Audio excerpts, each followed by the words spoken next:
Hi.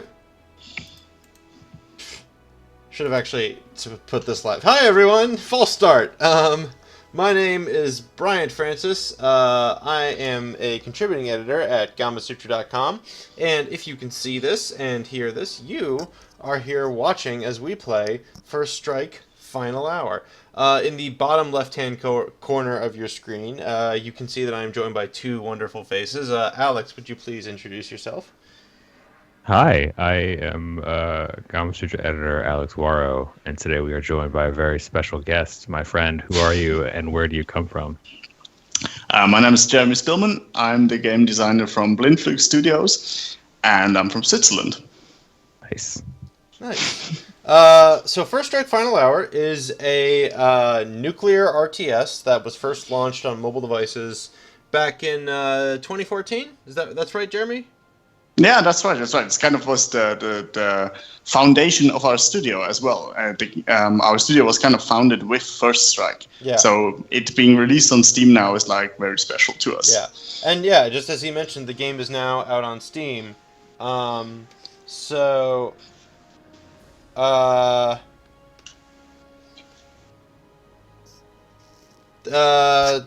Alex, I don't know where that echo is coming from because. Yeah. So I was trying to be a little quiet about that. Sorry. But Jeremy, by any chance, do you have Twitch open?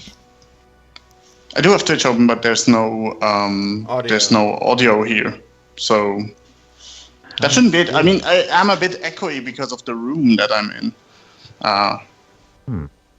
But I don't have anything, on loudspeaker here or anything. Twitch is not running here. Huh. Sorry, everybody. Brian, I might have to leave you for a bit. I'm getting a crazy echo, and it's not on my end, I don't think. So. Yeah. Is anyone else here? Let us know in the chat and if you're hearing this echo. And speaking of which, if you're in the chat, feel free to ask Jeremy questions as we stream, because we're here now. Blindflug, the company Jeremy works at, has actually put out a few cool games on mobile, and now we were just talking before the stream went live about getting their first game on Steam. So just to get things started, it is the 4th of July weekend, so I think I'll play as the United States in the celebration of nuclear fireworks. And I'll get started with the game here. Jeremy, could you introduce the game and tell us first off, why you all wanted to make this game, and then why you ported it to Steam this year? Well, yeah. So generally, the idea of First Strike is that it's a very, very fast-paced nuclear war strategy game.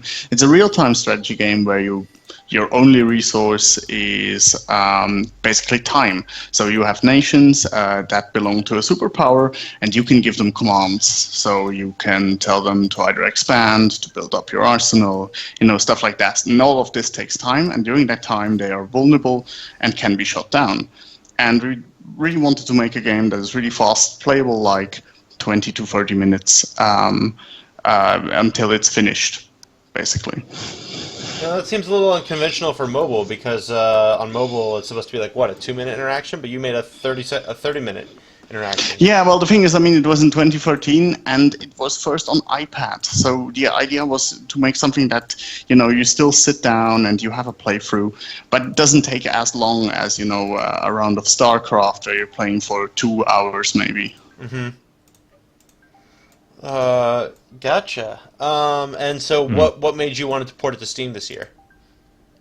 Well, it's something that we always promised. We always said, we're going to do a Steam version at some point. In 2014, even at the end of 2014, starting 2015, we actually even sold, a very, very sloppy port of the game on the website, promising to those people, as soon as it's on Steam, calling it kind of early access, even though we said we're not going to update it. That they will get a Steam key at some point. So this kind of lingered in our thoughts the whole time, because we always had this plan to bring it to the place where strategy games kind of belong to. How will it fare with the PC gamers? Mm-hmm. So we're glad that we finally did this, and now we're able to give these people a key, basically. Yeah. It looks like Brazil. Are you still having problems with the echoes? Is it my headset? Yeah, maybe I'm just going a little crazy this morning. I may have to drop and rejoin. I really can't make out what we're talking about. Okay. I mean, I don't know. Maybe I can try another input source if that helps. No, I mean, if Brian's not getting it, no one in chat is getting it. But why don't I just bomb out of the chat and rejoin? So I'll be right back. Yeah, Alex will rejoin us. I'm trying to be patient with Brazil down here, but it looks like they are tempting my wrath.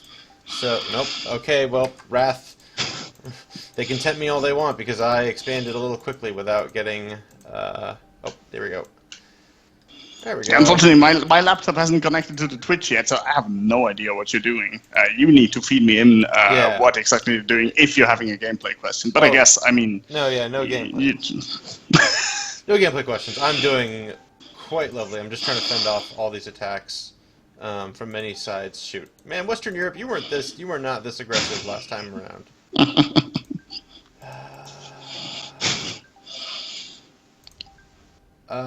Yeah, this is how it goes. So, yeah, can you tell us, so you brought it to Steam. Oh, what was kind of the biggest challenge of porting a game like this to Steam? I guess expectations, to be honest. Also the expectations to us, because you know you're making a leap to a new platform. You have people who, you know, strategy-wise are used to like incredibly gorgeous and detailed games, and you know that your game is basically made for like quicker playthroughs, to entertain like on smaller dosages. So we try to, you know, to cater to people who play it on PC as much as possible by like loading it with the options and hotkeys and customizability as it was possible with the framework. Gotcha. Did you what's kind of the what kind of was the process involved with like rebuilding a mobile game on Steam? Did you have to like rebuild any assets to it, like kind of like sort of start from scratch on anything?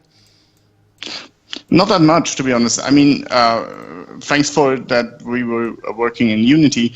The process was actually quite simple. However, I mean, we wanted to take the time to basically rehaul the graphics majorly there, because we knew now we have a lot of more power than we had on mobile, especially 3 years ago. I mean, the new iPad Pro and stuff like that, that's amazing compared to what you had on the iPad Mini back then. Yeah. So back then we had to be like really careful with what we're going to do. So then now we basically had some assets, some memory to actually play around with, and we try to use that as much as possible. Oh boy. Nice. Welcome back, Alex. How are you? Hey, no, I've been here the whole time. Sorry. Yeah, that was definitely on the end. I honestly don't know what happened. Just I didn't have Twitch open, but I closed Chrome entirely, and it went away. So I'm glad. Yeah, thanks. Me too. I had a weird thing there for a minute where I just had like a chorus of Jeremy's just in the background, and it was beautiful, but I had a hard time. Yeah, certainly. So maybe somewhere in that cacophony you mentioned this already, but I'm sorry I missed it. Tell me a bit about what inspired you to make this game originally, the very first mobile. Right. So, I mean, generally it kind of started out of a brainstorming from Moritz and I, co-founder of Blindfuchs Studios. We were like pondering on, you know, doing a strategy game for mobile devices, and what would that entitle? And also, of course, what would the setting be of something like that? And we pretty quickly reached the conclusion that, you know, I mean, World War III, we still have this huge stockpile of nuclear missiles that we're sitting on. So it's going to be, in some capacity, be a nuclear war. What was funny then was that when we pitched that idea to, you know, let's say people of different age groups. So, for example, I was in a game design. I still had a lot of friends from the game design study, and many of them were younger than I was. I was born in '82. So my friends that I pitched it to, who played a lot of games, they were like, yeah, who cares? Make a nuclear war game. Why not? And then, like, the older business associates, for example, from Moritz, they were like, are you crazy? You can't do a game about nukes. That's, like, tactless, insane. Why would you do that? And, of course, when we heard these reactions, we were like, oh, wow, this is interesting, because we have people who still remember the Cold War, and we have people who know and might accept that we're just sitting on thousands of nukes, but they're not really pondering the implications of that. And that's why we thought, like, oh, we're going to make this game entirely about nukes then. Yeah. You were saying it when you were interviewed by Gamasutra's former bon vivant Mike Rose. I don't know why I called him that. You had a hard time selling business people on this, like who were investors for your studio. What's it sort of like when your game is too controversial for that kind of thing? I mean, in the end, we were always trying to opt for that middle ground, where it is kind of taking a stance about something that's really important, but it's still inherently playable. Mm-hmm. It should be like enjoyable, and it should allow you to ponder about the topic and everything, but it shouldn't take away from the enjoyment of the game. And that's kind of like this middle ground between like serious games, an older perspective of serious games, and just pure entertainment games. So yeah, of course, I mean that not everybody is interested in that, because I mean inherently any clear political stance reduces the amount of people you're talking to. But then again, because it's kind of unique, it's also like a big possibility. And kind of with First Strike, which was for us also a surprise how successful it was back then, it kind of also has proven that this is actually not inherently a bad idea to do. Mm-hmm. Mm-hmm. I wonder how you feel about the nature of nuclear war now that you've spent so long carefully modeling it, tweaking it, like trying to figure out what is the most fun way to prevent a nuclear attack. Or to start one. And, I mean, the thing is, I feel like the theme of nuclear war is like actually inherently very uncontroversial. Nobody wants nuclear war. People might have different stances on whether or not we should have an arsenal, and I feel like since the end of the Cold War, there should have been like way bigger disarmament going on. That is like we haven't reduced the amount of warheads to any number that is even feasibly meaningful. Yeah. Meaningful. That's the English word I was looking for. I mean, we can still like blow up the Earth multiple times, and there's like no point to that.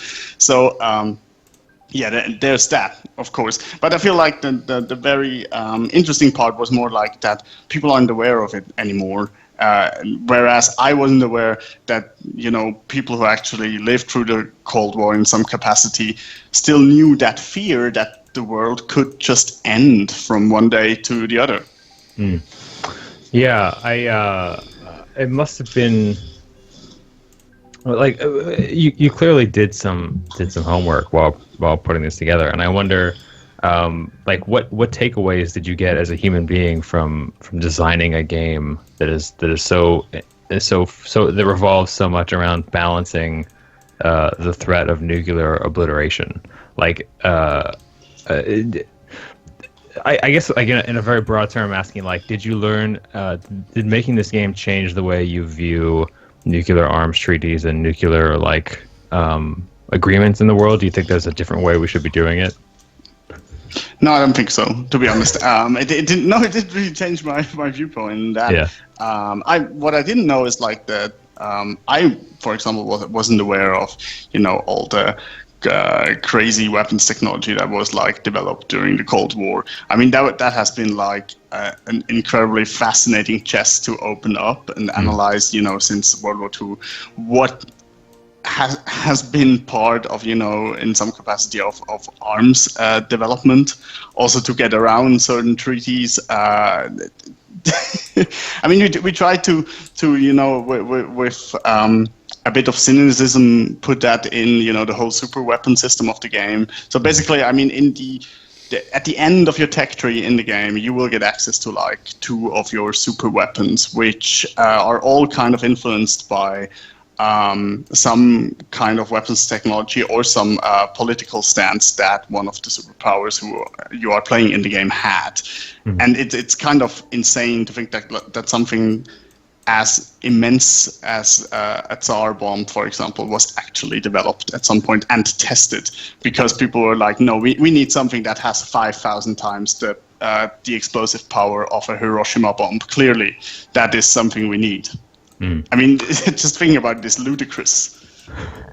So, but then from a game design standpoint, there's some value there, right? Like, how did you did you tune the balance of power available to each player? Like, why do you think it's important that they don't just have nukes? Like, why are nukes not themselves just like the end all and be all? Why is it important to have that extra tier of things to ramp up to?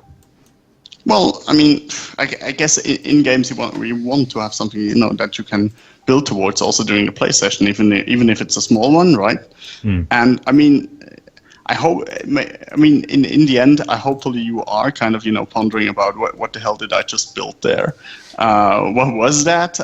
We're trying to encourage people, you know, to maybe read up upon it because it sounds so silly what you're playing around with.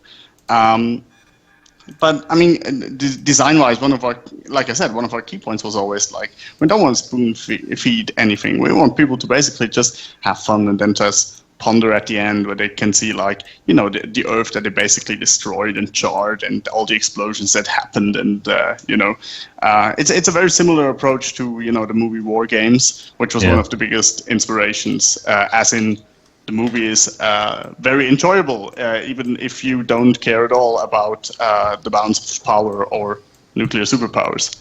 Yeah, so I really want to ask about something specific, the way this game is designed, why you went with a 3D rotating Earth in space, because, you know, I don't see a lot of that. I mean, I see a lot of games that are about this subject or about similar subjects, and they tend to have flat maps, you know, with cool, like, neon, like, cool colors, blues and greens and reds.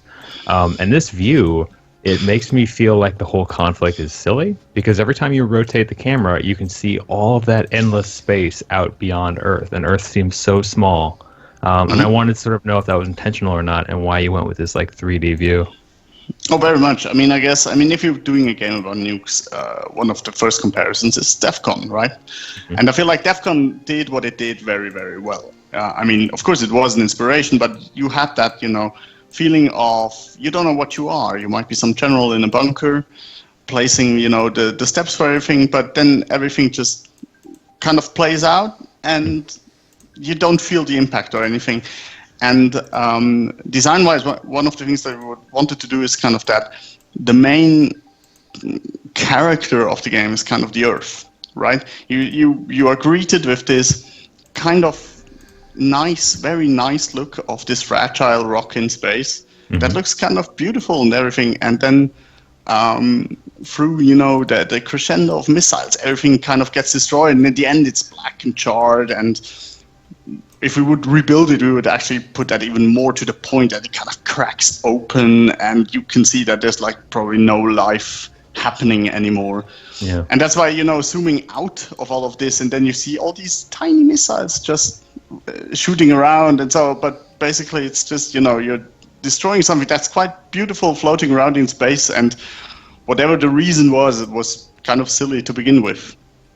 Yeah, that was totally intentional, you know, to have that perspective. Yeah, I think you could have done this equally well on a flat map, and I think it wouldn't have been half as meaningful for me, at least, watching Brian play out here in the void. Yeah.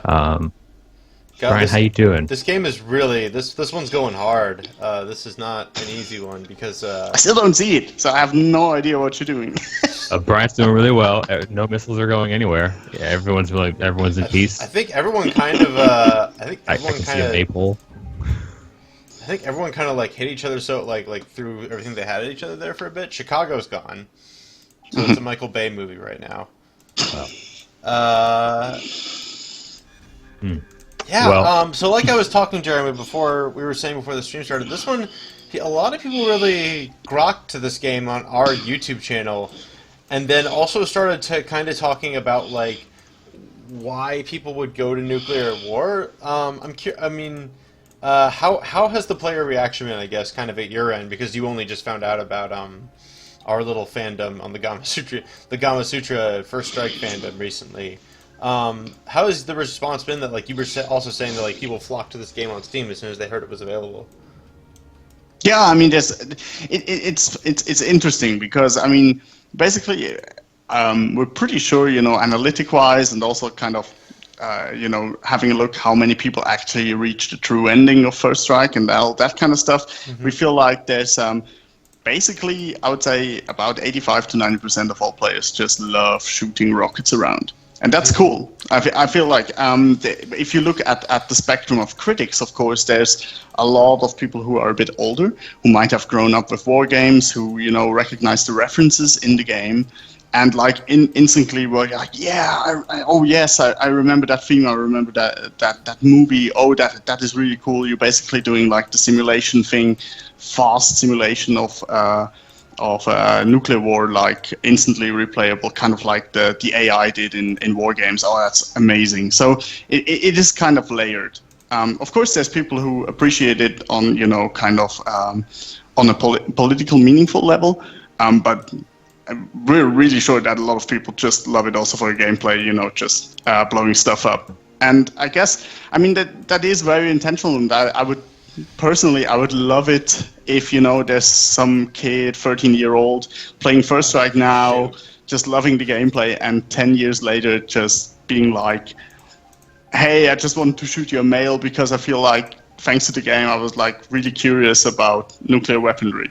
I feel like that would be the ultimate accomplishment the game could have, and that would be awesome. I just got wrecked over here. Brian's doing great. Los Angeles, no! World peace. That's where I live. Everyone's decided to live in harmony. They're building a big tower, weirdly, which is anyway.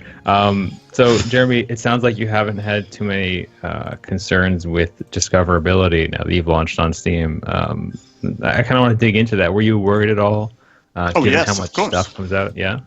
Oh yeah. I mean, everybody feels it. I feel like. I mean, it's also. I mean, we just brushed at it very briefly. I feel like there's so many old fans of First Strike who came out of the woodwork and wanted to check it out on PC, and we're like really grateful for that. That's amazing. And so many people actually remember, this 3-year-old game and wanted to check it out now. And basically, that we just made a deluxe version of it. Because when it came to major outlets, I never would have guessed that it would be harder to actually get some traction, get some attention for a Steam game than it was for a mobile game, which of course was 3 years ago, but I felt like, writing all the editors and everything, I feel like this has been better reception back then for a mobile game when there was already 4,000 games a week in the App Store. That's so interesting because it's we rarely hear that spin on it. Normally, it's I've talked to developers in the past. This was a year or two ago, like where the idea of launching first on mobile and then waiting a while to launch on other platforms almost undercuts your ability to market because now the thing isn't new, right? Like people have already written about it.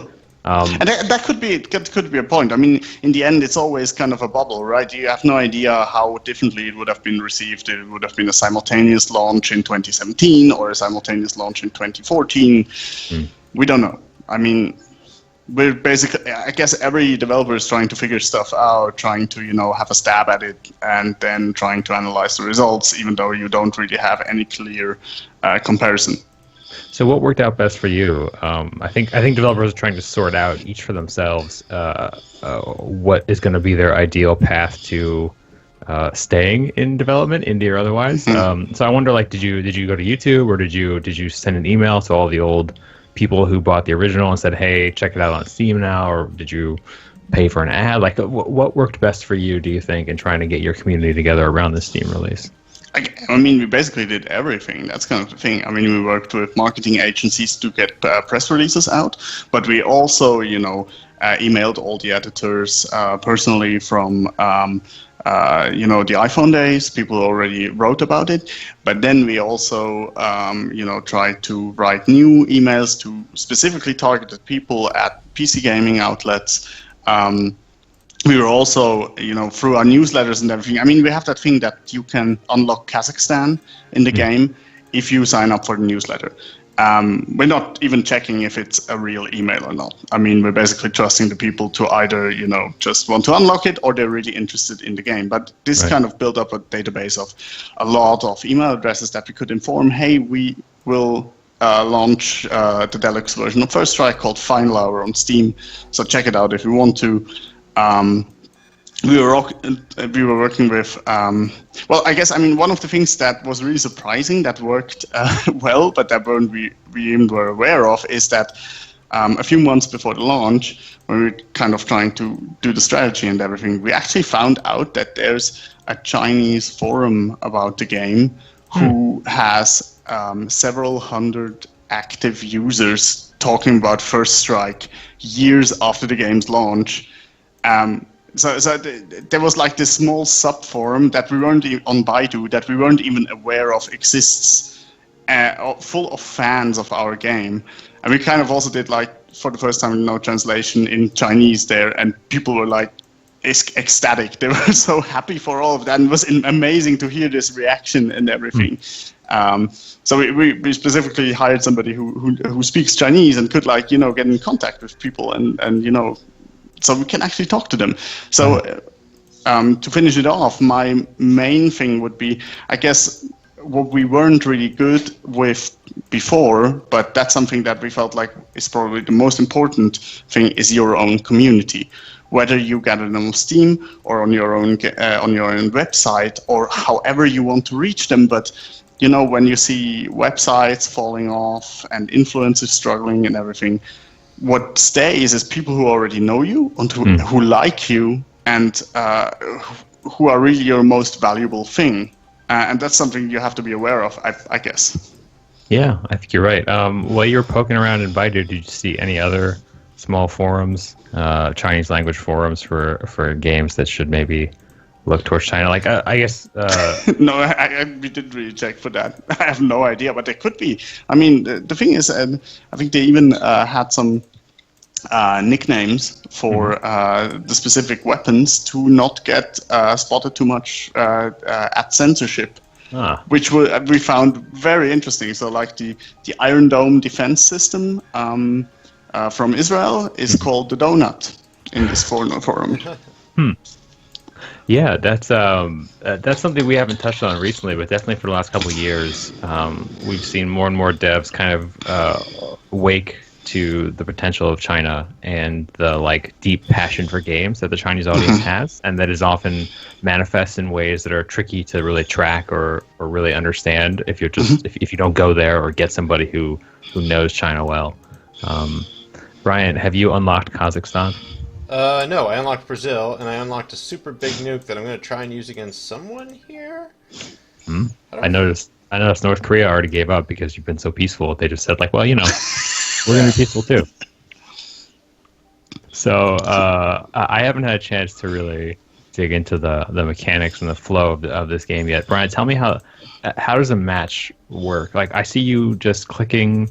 There's definitely no missiles. Oh my god, this is not going to go well for these people. Yeah. Or if I can actually use it to fire. So, when we came on, we talked a bit about how, and I unfortunately couldn't keep track for the first few minutes, but how this is in a lot of ways like a real-time strategy game.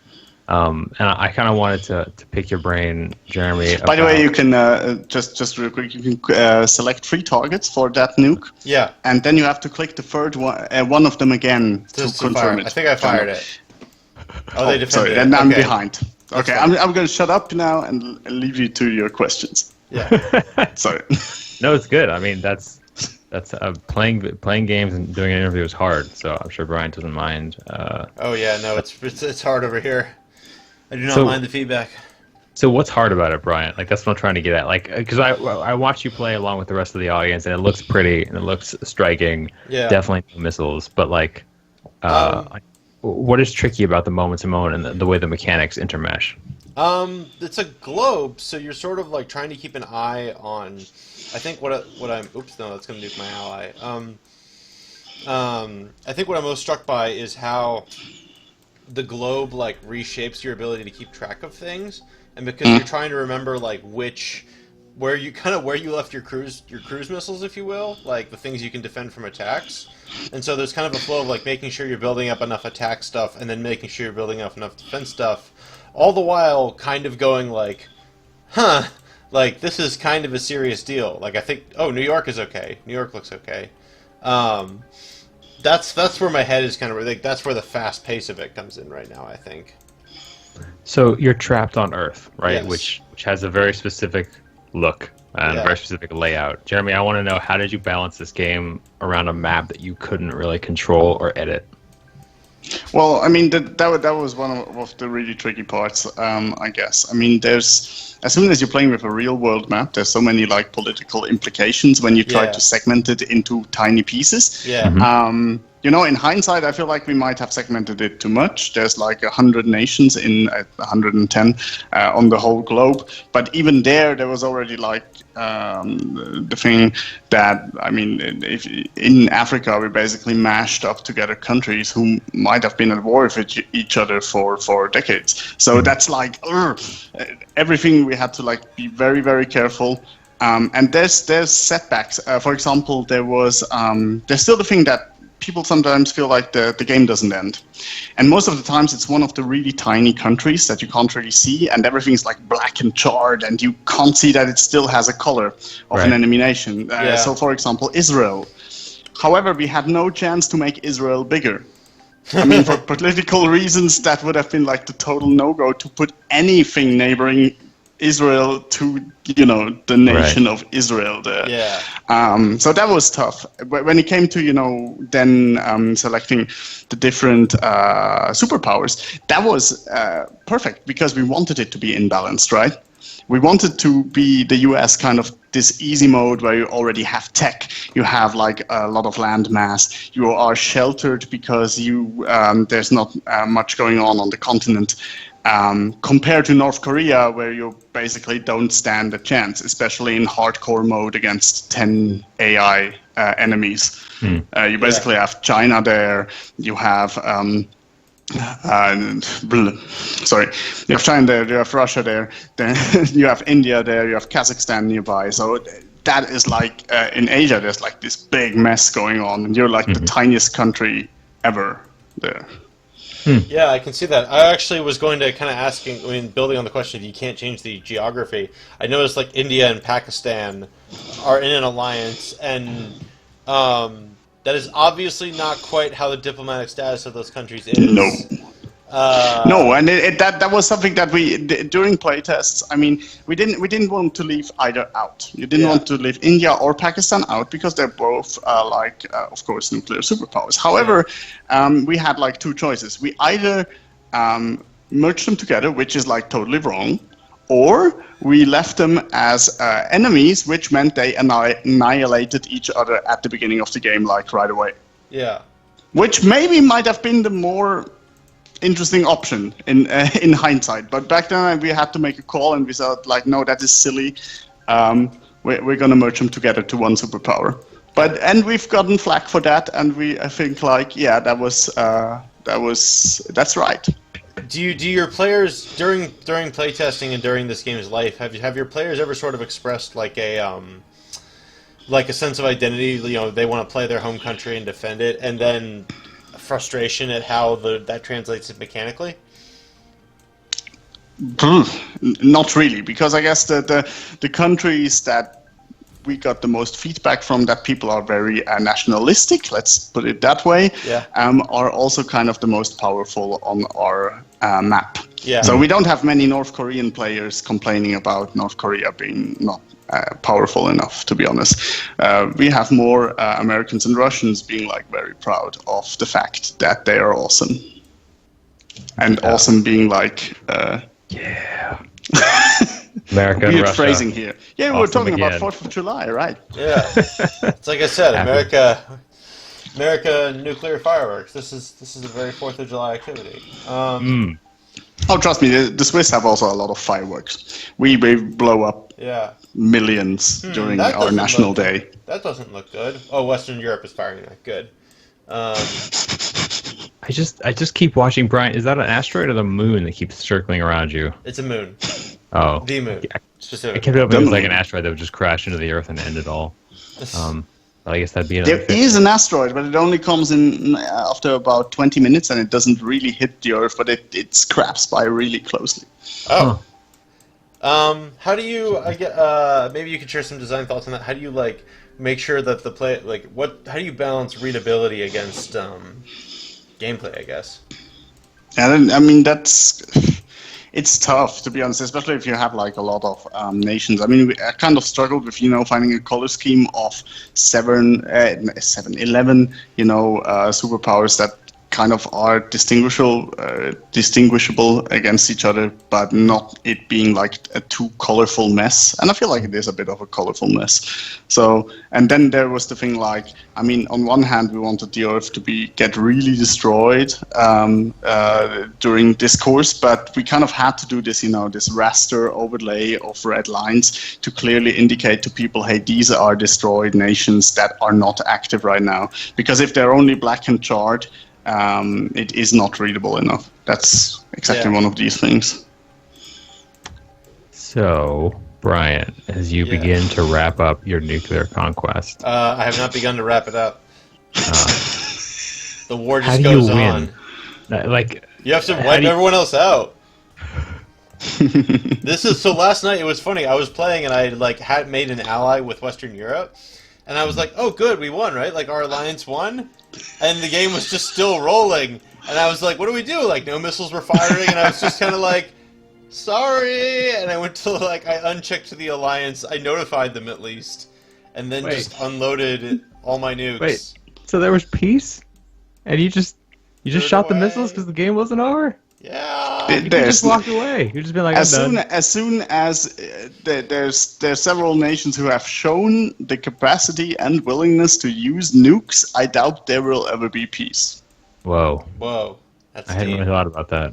I was assuming it'd be like one nuke and then a counter attack, and then that would be it. But I think there's a cartoonish level of this. Thank God, because having it be too real. I gotta ask, being in the United States, we have been living through some, you might say, political turmoil for the last few years. This game came out in 2014, when obviously the entire geopolitical circumstances were way different. How do you feel, how, as the years have gone on, how do you think, anything has changed about your view of the world and its nuclear capacities as you've released new versions of this game?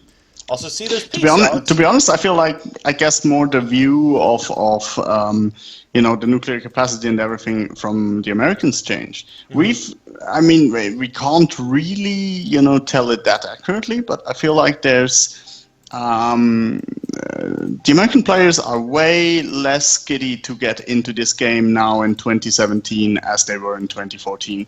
In 2014, the US was our biggest market by far, and everybody was giving 5 stars in the App Store, like, hell yeah, nukes, awesome.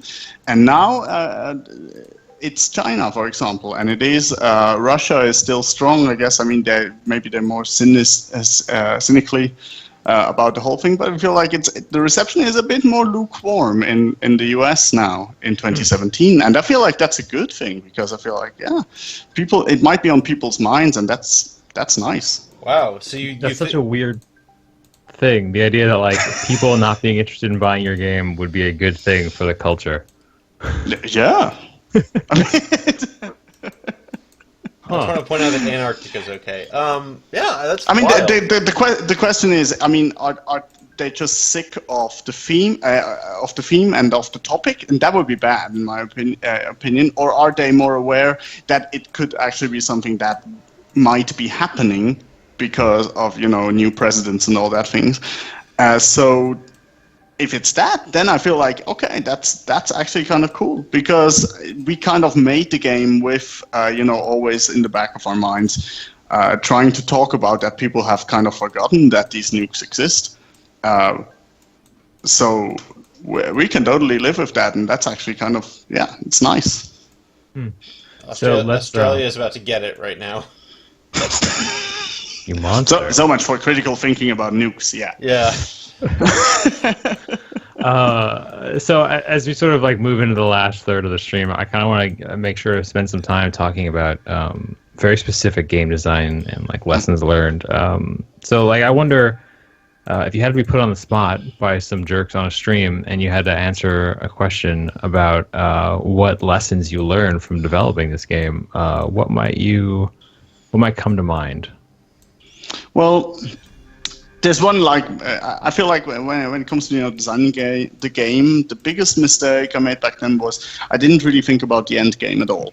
I feel like the First Strike has a very clear value proposition. It's one of our best games when it comes to telling you real quick what it is and what you might expect, and then you can decide as a player, yes, I'm into that or I'm not. So that's good. I also feel like in the beginning it's very fast and there's a lot of stuff going. You're building nukes, there's this tension rising, you don't know what everybody's doing, and then it kind of builds up. But actually finishing off an enemy and finishing the game, as you can see in the stream now, is tedious because you're having a lot of micromanagement to do. There's a lot of nations you're giving commands to, and actually finishing somebody off is kind of hard because there's always the possibility to just regrow a bit again, and where are they hiding and everything. So yeah, I didn't really think too much about how will people kind of finish the game, and how will it feel if we don't have a timer in there. That's kind of something like, in hindsight, I feel like, yeah, DEF CON did really well. With the DEF CON stage and the building up to this thing, then that's it. That was really good. Yeah. I think you're not alone though. Like in terms of strategy games in general, I go, my mind goes to Civ and to Paradox grand strategy games. Like those games often struggle with making the end game feel dynamic and interesting, and not necessarily like tedious cleanup and busy work. Yeah. So I think it's a struggle most strategy game developers face. There's also, I feel, only in strategy games there might be this feeling. I don't know who gave it. I've seen a talk like a few days ago that had like a very interesting theme about it. That strategy games always reach this one point where you, as a player, already know you will win.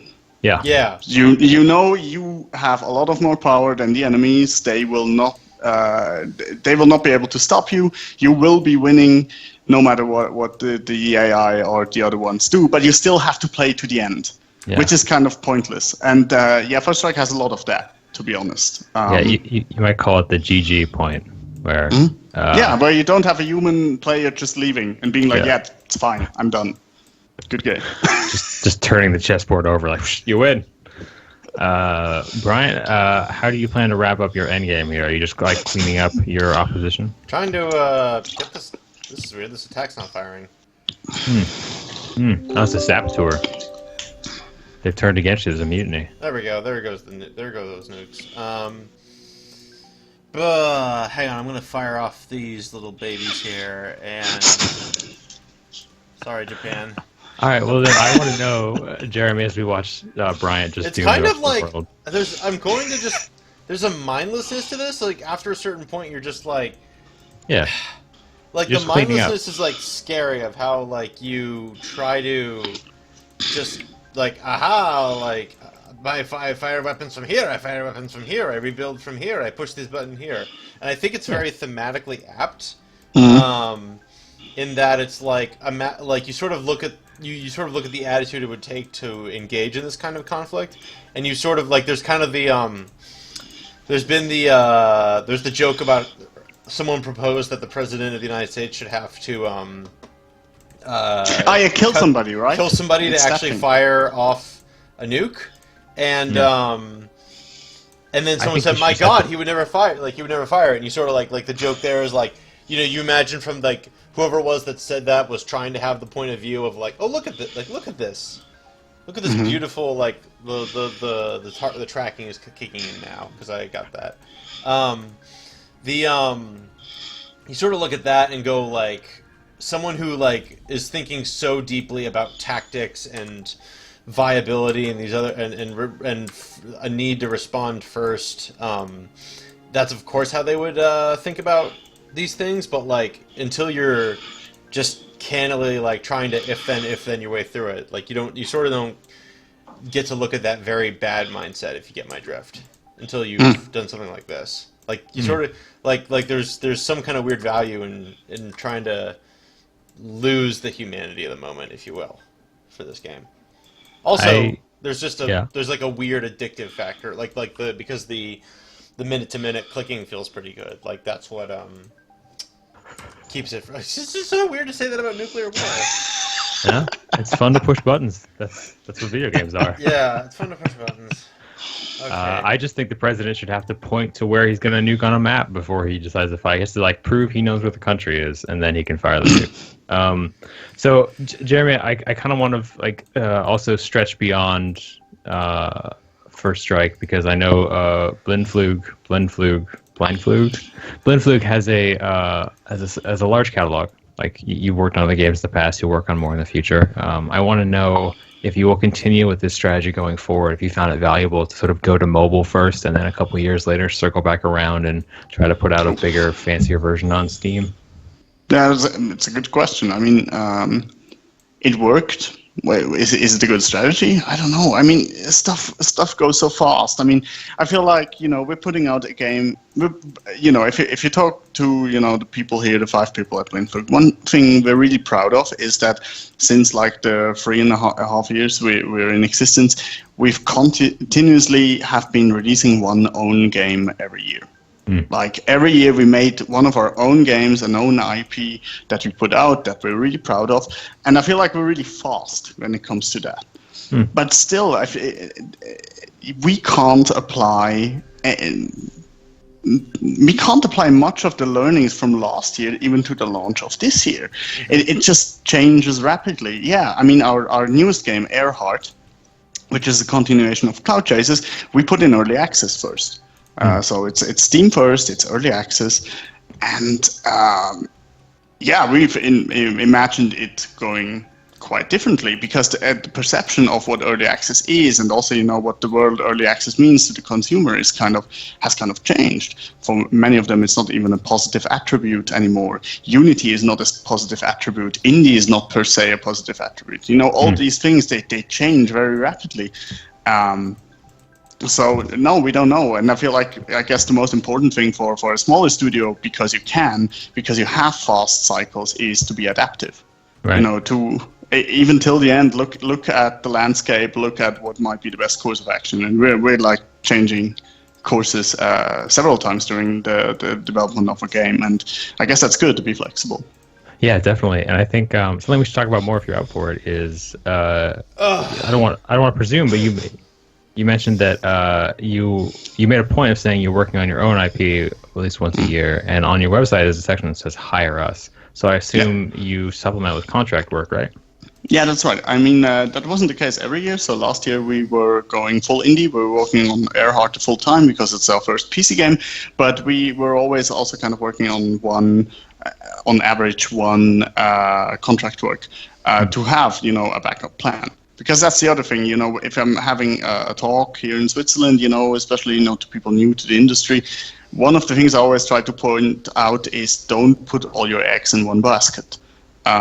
It's really risky, and if you can spread it out a bit, have a backup plan, and I guess that's it's important. I think that is important. I think a lot of developers are sort of oddly leery of talking about it, like the fact that they don't just do their own work. They do contract work, they do ad games, or they do educational games, or whatever, just to keep the lights on and to stay in business. And I think that's like, and you should be proud of that, because there's so much to learn also from these projects. Like the whole team gets better. You're getting better at putting stuff out, at doing quality. Small projects, especially with a set deadline, help you so much in developing your own titles. Then to scope, on a good way, but also showing you, where flexibility helps. I think it's a good thing actually to be able to do other projects as well, not only your own indie titles. Yeah, I think it is too, and that's why I sort of gently try to get devs to open up and talk about their experiences, because it's such a weird reticence. I think it's really valuable to have that kind of skill and revenue stream, and it helps you pay for things like health insurance and staff costs, and like that's critical to having a healthy, like thriving game industry. So I don't know. I think contract work is fantastic, and more devs should be open about doing it. Because it's no big deal. I agree. Yeah. Brian, have you won yet? I won the last game. Yeah. Yes, he has. Oh, you did? Yeah, and I Congratulations. You blew up everything. That's terrible.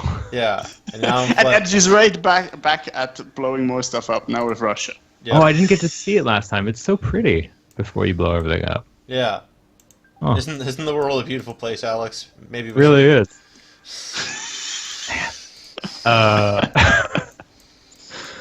Well, you know, one interesting observation I'm going to make is that the tech tree, I actually don't spend a lot of time staring at what I'm trying to click on, because it usually gives you two options. So I just click on the quickest thing because I'm generally trying to, you know.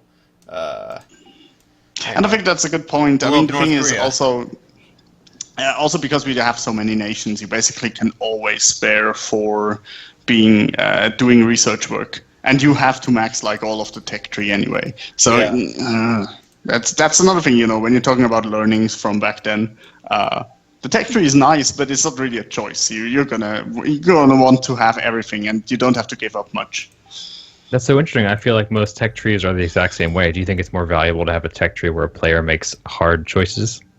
Oh, I think so. I think you know, games like Borderlands really or Diablo are interesting because you feel like you're doing a choice in the tech tree. At least in my opinion. Yeah. Yeah, you know, Diablo 2's 17th birthday is this week, and Brian and I were just playing yesterday, and we were looking back, and I found it really surprising that when they were making that game in like 2000. Like the idea of a skill tree was still relatively new. Like they basically looked to RTS games to take it, and like a core component of designing that system was all about like, okay, well, we want players to have their own stories to tell, and part of the way we do that is being like, okay, you're a necromancer and you're a necromancer, but you blow up corpses and you like summon creatures, and you have two totally different stories to tell, even though you're just playing the same class. Yeah. I had never realized that was like a big deal in 2000, and that's sort of where it came from. But yeah, I don't know.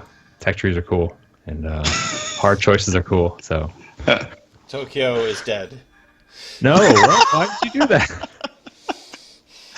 Hard choices are cool. Tokyo. Alex is going to just look at me very askance all day, even though we don't work in the same place. No.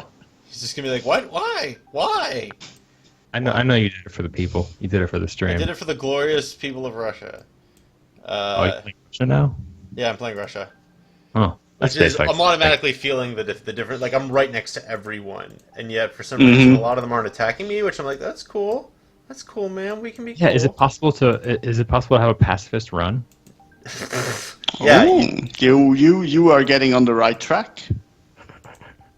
I guess if you have to blow up everyone to win the game, a pacifist run is you just go up in nuclear fire. Yeah, you just go up in nuclear fire. No, there is an achievement for world peace in First Strike, and that's the thing. I mean, I think more people are aware of it because over the years we've been talking a bit about it on how to reach it. But that was something we were really proud of. That only about 3 to 4% of the people who played it actually, Wait, you just have to like build an alliance. The world peace ending. You have to build an alliance with everyone. I'm not telling you. Dang it! Okay. There might be a hint at the end of the game. Oh right, because there's that message you're trying to unlock. Yeah. Oh, I have to buy this game and try it myself. I'll be the first pacifist. My goal. Alex will never. And you feel really silly for not thinking of it when you reach it. Maybe that's everything we say today is just like, oh, that's a metaphor. Wait, North Korea, are you still alive? Yeah, you're still. Yeah, what if you just never press the button right in the beginning? Just let your people burn? Or I guess if you only build cruise missiles, you could just go on the defensive the entire time. There was this one guy, on our Facebook page that we will remember forever because he was kind of complaining that he didn't get the World Peace Achievement because he basically conquered the whole world, blew up everything except one country, and they don't have missiles anymore. And he was like, "Why haven't I achieved world peace?" And we were like, "Yeah, that's a very dictatorial approach to world peace you're having there. Maybe rethink your angle a bit." Huh. On that note, yeah, North Korea's been okay. I shouldn't cheer on the stream like that about eliminating North Korea. No. Geopolitics. Okay, karma's coming. Wow, look at that stream of missiles. Everyone firing at me. It's a good way to go out. Yeah, it's a good way to go out. I'm just gonna let this go. Sorry, people of Russia. And Russian expanded territory. Oh my god. You have been spending another hour. Thank you for joining us for another hour of the Gamasutra Twitch channel. The game is First Strike Final Hour, and we've been talking with Jeremy Spielman. Is it Spielman or Spillman. Spielman, sorry, I had an H there. Yeah, Jeremy Spielman, and we are happy to revisit this game because, like we said, we tried this out so long ago when it was on mobile, and now it's on Steam, so you can try it out. If you want to be like Alex and marvel at the horrors of nuclear war, you can try it out there. I guess I'll just go out trying to make peace with the United States. Bye, everyone. Thank you so much. Bye. Happy weekend.